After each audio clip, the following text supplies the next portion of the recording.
제가 1986년도에 미국으로 유학을 갔습니다. 간 지 얼마 안 돼서 일어난 일인데요. 운전을 하고 가는데 신호등이 파란불에서 노란불로 이렇게 바뀌었어요. 대체로 우리나라 사람들은 노란불로 바뀌면 그 자리에 서지요. 그게 습관이 돼가지고 노란불이 바뀌어서 급정거를 싹 했습니다. 그런데 뒤에서 차가 쫓아오다가 브레이크를 확 밟는 느낌이 들더라고요. 야, 이거 좀 이상하다 그랬는데 어느 한 차가 내 옆으로 싹 오더니 좀 분위기가 싸해. 그러더니 저쪽 차에서 내 옆에서 창문을 확 내리더니 4명 타고 있었는데 잊어버리지도 않아. 먹고 있던 햄버거, 콜라, 아이스크림 창문 열고서 내 차로 냅다 집어던지는 거예요, 전부 다. 다행히 내가 문을 닫아놨기 다행이지. 난 그거 아까운데 지들 먹지를 왜 던지나 그랬어. 가만히 봤더니 내가 갑자기 섰다고 놀랬으니까 저들이 화풀이를 나한테 하는 거예요. 그때 내가 얼마나 깜짝 놀랐나 몰라요. 신호가 노란불로 딱 바뀌면 우리들은 망설입니다. 그래서 오늘 말씀의 제목이 뭐냐면 인생의 노란불이 깜빡거릴 때예요. 신호등만 노란불이 있는 게 아니라 우리의 인생에도 노란불이 깜빡거릴 때가 있다는 것입니다. 우리에게 주시는 경고의 말씀이 있다고 하는 것입니다. 제자들이 예수님께 여쭈었어요. 어느 때 이런 일이 있겠사오며 주의 임하심과 세상 끝에는 무슨 징조가 있겠습니까? 이렇게 물었어요. 어떤 경고를 우리에게 주실 겁니까? 그러니까 예수께서 대답하시기를 너희가 사람의 미혹을 받지 않도록 주의하라. 많은 사람이 내 이름으로 와서 이르되 나는 그리스도라 하여 많은 사람을 미혹하리라. 거짓 선지자가 많이 일어나 많은 사람을 미혹하겠으며 불법이 성함으로 많은 사람의 사랑이 식어지리라. 이렇게 세상이 마지막이 되면 하나님께서 우리에게 보여주시는 노란 신호등, 노란 깜빡이가 있다고 하는 것입니다. 우리들은 살아가면서 인생에 이러한 노란 신호를 받을 때에 절대로 무시하면 안 돼요. 소돔성이 멸망하게 되었죠. 가족들에게 빨리 떠나라고 이야기합니다. 롯이 나가서 그 딸들과 결혼할 사위들에게 말하여 이르기를 여호와께서 이 성을 멸하실 터이니 너희는 이곳에 일어나 이곳에서 떠나라 하되 그의 사위들은 농담으로 여겼다. 이 사위들은 농담으로 여겼다 그랬어요. 이 남자들이 문제예요, 남자들이. 이 남자들이 참 이 아내의 말을 잘 안 들어. 별로 호응이 없으시네. 어쨌든 우리들은 하나님께서 우리의 인생에 계속해서 주시는 이 경고의 메시지가 있다고 하는 것입니다. 경고의 말씀을 비웃으면 죽지만 경고의 말씀을 들으면 내가 살아요. 요나의 이야기지요. 요나가 니느웨 성에서 외칩니다. 40일이 지나면 니느웨가 무너지리라. 하나님께서 이 요나를 통해서 노란 깜빡이를 계속 주신 거예요. 니느웨 사람들이 하나님을 믿고 금식을 선포하고 높고 낮은 자를 막론하고 굵은 배 옷을 입고 제 위에 앉으니라. 결국 어떻게 된 겁니까? 이 니느웨 사람들이 요나를 통하여 하나님께서 주시는 노란 깜빡이를 본 거예요.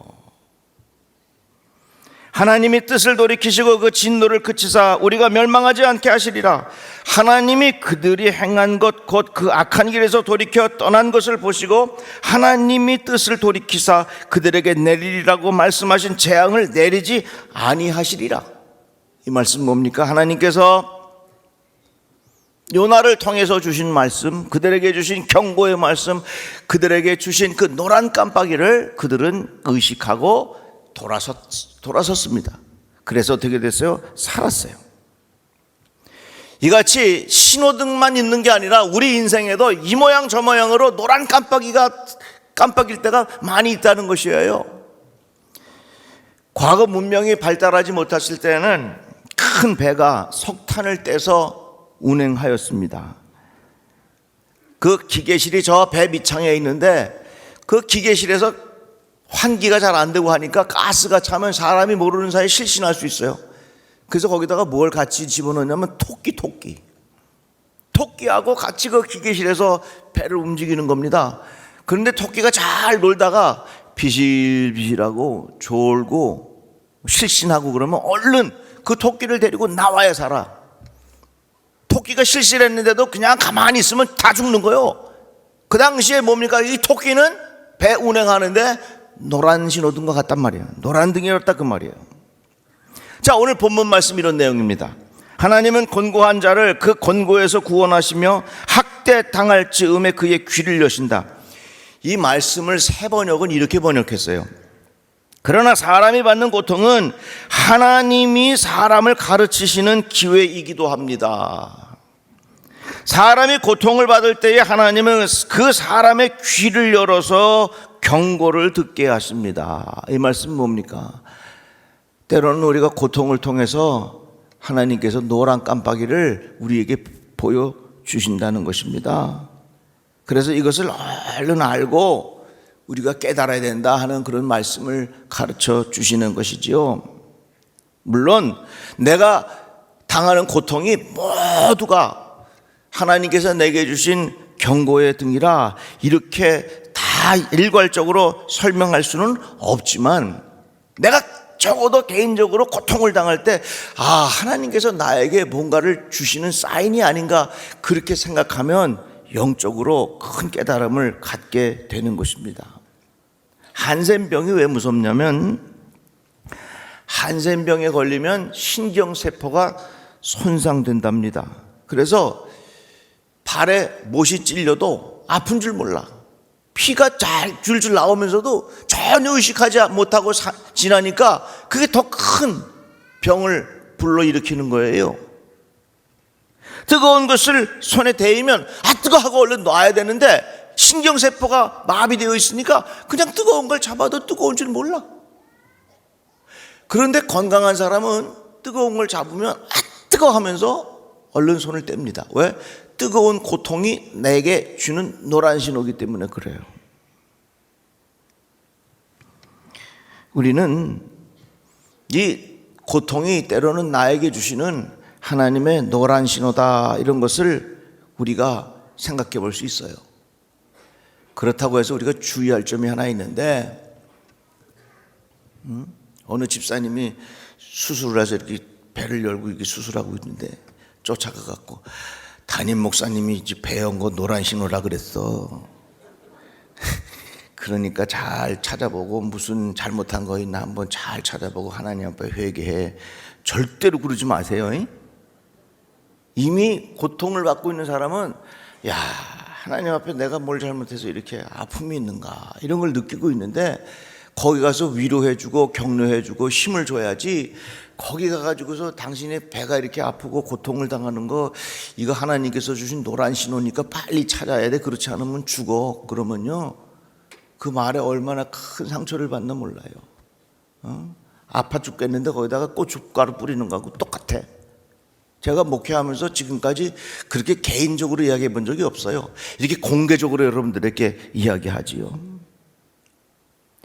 이같이 우리가 살아가면서 이 고통이라고 하는 것은 내 개인적으로 이건 하나님께서 주시는 노란 불이구나, 하나님께서 내게 주신 노란 신호등이구나 하는 것을 깨닫고 스스로 내 마음속에 더욱 하나님의 은혜를 구하고, 더욱더 하나님 내가 가까이 가겠습니다, 내가 하나님 중심으로 살겠습니다, 이렇게 고백하면 이게 훨씬 믿음의 유익이 된다 그 말입니다. 유대인들에게 어떤 질문이 있냐면, 왜 하나님은 이 세상을 볼 때에 아주 조그만 검은 눈동자를 통해서 보게 하셨을까? 흰자위가 훨씬 더 큰데 왜 하나님은 검은 눈동자를 보게 하셨을까? 그것은요, 이 세상을요 우리의 고통을 통해서 진리를 발견할 수 있기 때문에 그렇다는 겁니다. 하얀 것을 통해서 진리를 발견하는 것이 아니라 이 고통과 아픔과 눈물과 힘든 것을 통해서 하늘의 진리를 발견할 수 있게 된다는 것이에요. 이 말은 뭐냐면, 우리가 어두운 터널을 지날 때, 고통을 당할 때 이 고통을 통해서 하나님의 노란 신호가 깜빡거리는 것을 보면서 하늘의 진리를 깨닫게 된다 그 말씀이에요. 온 인류가 이 코로나를 겪으면서 얼마나 많은 고생을 했습니까? 이 코로나 모든 바이러스를 다 합쳐야 탁구공 정도밖에 안 된대요. 이렇게 조그만 것이 온 세상을 다 뒤집어 놨잖아요. 우리는 이 코로나를 통해서 하나님께서 주신 노란 신호등이 깜빡거리는 것을 우리가 알아야 돼요. 과학이면 모든 것을 다 해결할 줄 알았죠. 인간의 능력이면 모든 것을 다 할 줄 알았죠. 아니라는 것을 우리에게 가르쳐 주는 거예요. 인간이 할 수 없는 것이 얼마나 많은 줄 아느냐. 그러니까 이 코로나를 통해서 그냥 우리가 고생했다 이렇게 지나갈 게 아니라 하나님께서 우리 인류에게 주신 깜빡거리는 노란 신호등이었다 이렇게 해석하자 그 말입니다. 야, 우리가 경쟁에서 이기면 됐다, 내가 어떻게 하든지 1등 차지하면 된다, 이런 생각으로 많은 사람들이 살았어요. 그런데 내가 아무리 건강해도요, 옆에 사람이 병에 걸리면 나도 걸리는 거예요. 그래서 우리가 같이 동반의식을 가지고 살아가야 된다고 하는 그런 메시지를 이 코로나를 통해서 배웠잖아요. 우리는 이 고통을 통해서 하나님께서 보여주시는 노란 신호구나 이렇게 생각하면 참 은혜가 될 것입니다. 바로 그때에 하나님은 사람의 귀를 여시고 말씀을 듣게 하십니다. 사람들은 거기에서 경고를 받고 두려워합니다. 하나님의 말씀을 들을 때 이것을 그냥 귀에서 흘러가는 소리로 들을 것이 아니라 내 인생에 끊임없이 보여주시는 노란 등이라는 사실을 인식하고 살자 말이에요. 그럼 그게 은혜가 돼요. 하나님께서 예언자들을 계속해서 보내주셨죠. 예언자들을 통해서 계속 말씀하셨어요. 이게 뭡니까? 결국은 이스라엘 백성들에게 노란 신호를 끊임없이 보여주신 거예요. 의사가 환자들에게 당신은 병이 있으니까 이렇게 치료를 잘해야 됩니다 이렇게 말하는 거는요, 협박이 아니에요. 경고예요, 경고. 당신 여기서 계속 가면 낭떠러지가 있어서 떨어져 죽으니까 더 이상 가면 안 됩니다, 그렇게 말하는 것은 협박과 위협이 아니에요. 경고예요, 경고. 그러나 유괴범이 아이를 납치해서 돈 안 주면 죽인다고 말할 때 이건 위협이에요. 위협은 나쁜 것이지만 경고는 없어서는 안 되는 겁니다. 경고해야 할 때에 경고하지 않는 것 큰 죄입니다. 내가 경고를 들었을 때 경고를 받아들이지 않는 사람, 미련한 사람이에요. 우리 인생에 살아가면서 노란불이 깜빡일 때가 얼마나 많이 있어요. 그럴 때마다 영적으로 민감해서 하나님께서 나에게 깨달으라고 기회를 주시는구나, 그런 신앙의 고백이 우리에게 있기를 주의 이름으로 축복합니다. 제가 가깝게 지내는 어느 목사님에게 이야기를 들었어요. 자기 교인 중에 대학 교수가 있는데 권사입니다. 12월쯤 돼서 담임 목사님한테 이렇게 이야기하더래요. 목사님, 이번 성탄절하고 이번 신년 때에는 제가 저 태국에 가족 여행을 가려고 합니다. 그러니까 목사님, 제가 없더라도 찾지 마십시오 이렇게 이야기를 하더래요. 그 목사님이 그 권사님한테, 권사님, 내 얘기 좀 잘 들어보세요. 그래도 교회 권사님인데 그래도 성탄절 하나님 앞에 예배하고 또 새해 첫날 맞이하는 그날을 주의 성전에서 기도하고 하루를 시작해야지, 한 해를 시작해야지, 시작하자마자 놀러 가면 되겠어요. 그랬더니 이 권사님이 그 말을 듣고 뭐라고 반응을 안 하는데, 그 여행을 가려고 이제 추진을 하는데 자꾸 마음이 불편한 거예요. 이거 가야 되나 말아야 되나. 가자니 목사님 한 이야기가 걸리고, 안 가자니 위약금을 낼게 불편하고, 그래서 이럴까 저럴까. 여러분, 그럴 때 잘해야 돼. 그럴 때 잘해야 돼. 그래갖고 이 권사님이 마음을 다 고쳐먹고 안 갔어. 성탄절 예배 드리고 또 신년에 와서 기도하고 그 자리를 잘 지켰어. 그런데 그 사이에 무슨 일이 벌어진 줄 아십니까? 그 가려고 했던 그곳에, 그 바로 호텔에 쓰나미가 덮쳐갖고서 그 호텔에 있는 사람이 얼마나 많이 죽었나 몰라. 좀 아멘 좀 해주면 안 돼요? 얼마나 많이 죽었나 몰라. 이거 죽었다 그러는데 아멘하는 게 좀 이상하긴 하네. 좀 무슨 의미인지 아시겠죠? 그래서 이 권사님이 깨달았다는 얘기요. 목사님이 나에게 하시는 말씀, 이게 그냥 허튼 말씀이 아니라 하나님께서 나에게 주신 경고였구나, 그런 말씀. 그러니까 여러분, 말씀을 들을 때 이거 그냥 귓전에서 지나가는 소리로 듣지 마시고 하나님께서 내게 주시는 그 노란 등으로 들으시면 그 은혜가 되는 거예요. 아니, 김재국 장로님 오늘 기도 은혜 이렇게 잘했는데 내가 언제 장로님한테 도둑질 해오라고 시킨 적 있어? 없어요. 내가 어디 가서 사기치라고 얘기한 적 있어? 없어요. 내가 유광희 장로님 보고 어디 가서 누구 뺏어오라 그런 적 있어? 없어요. 목사님이 성도들에게 이야기할 때 좋은 얘기하고 정말 하나님께로 가까이 가자는 얘기하지 잘못된 얘기 언제 하겠습니까? 그냥 목사님을 통해서 듣는 말씀을 딱 들을 때마다 하나님께서 내 인생에 주시는 노란불이 깜빡이는구나, 그렇게 들으면 그게 은혜가 된다, 그 말이에요. 죄책감이라는 거 있죠? 사람이 죄를 지으면 마음속에 죄책감이 생겨. 거짓말을 했다든지 남의 걸 훔쳤다든지 잘못된 행동을 했다든지 그러면 이거 죄책감. 여러분, 이 죄책감은요 하나님께서 주신 선물입니다. 그래서 필립 얀시는 뭐라 그러냐면 죄책감의 선물이란 말을 썼어요. 내가 죄를 짓고 그 죄로 인하여 괴로워하는 것, 죄책감, 이거 하나님께서 더 이상 죄 짓지 말라고 우리에게 주시는 노란 신호등에 깜빡거린다는 것을 알아야 돼요. 우리 거리를 지나갈 때 신호등에만 노란 등이 있는 게 아니라 우리 인생에도 늘 노란 등이 수시로 깜빡거리고 있어요. 그것을 여러분들 지나치지 마시고 민감하게 잘 받아들였으면 좋겠어요. 왜 하필이면 노란색이냐? 이 노란색이요 눈에 잘 띈대요. 노란색이라고 대답하세요. 내가 물으면 가장 폭발성이 있는 물건을 표시할 때 무슨 색으로 표시해요? 노란색이요. 방사능 물질을 알리는 경고 표시를 무슨 색으로 표시해요? 카카오톡을 무슨 색으로? 노란색.